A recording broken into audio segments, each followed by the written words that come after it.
BJP के leader Ravishankar प्रसाद ने कहा है कि कांग्रेस पार्टी हमेशा से दहशतगर्दों के साथ खड़ी आई है और कांग्रेस के दौर इख्तियार में पीएफआई के खिलाफ कार्रवाई नहीं की गई। कांग्रेस पार्टी को सिर्फ वोट बैंक चाहिए। बालाकोट हमले के बाद भी राहुल गांधी ने सबूत मांगा था, क्योंकि उनको वोट बैंक चाहिए। इतने हताश हो गए।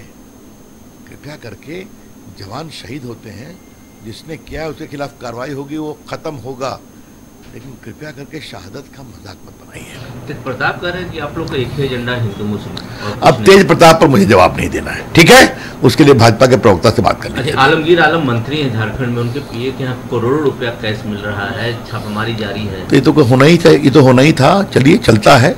तो जब मुख्यमंत्री जेल में, तुम क्या बोल। अखिलेश यादव को सीधा आरोप है कि आपने कोविड काल के दौरान आप लोगों ने पैसे किए हैं जमा। बेबुनियाद बातें बोलते हैं, सब हताश हो गए हैं, बार बार हारते हैं, फिर हारेंगे। तो मैं क्या उनके इस आरोपों को गंभीरता से लूं, कितना लूं, ये आप भी देखते हैं। चलिए, 26/11 को एक समय गुजर गया। बात ये आ रही है कि जो हेमंत करकरे मारा गया वो आरएसएस के द्वारा मारा गया था। ये बात क्यों बातें इलेक्शन दौरान? ये फिर हताशा है, ये फिर हताशा है। ये तो शर्म की बात है ना।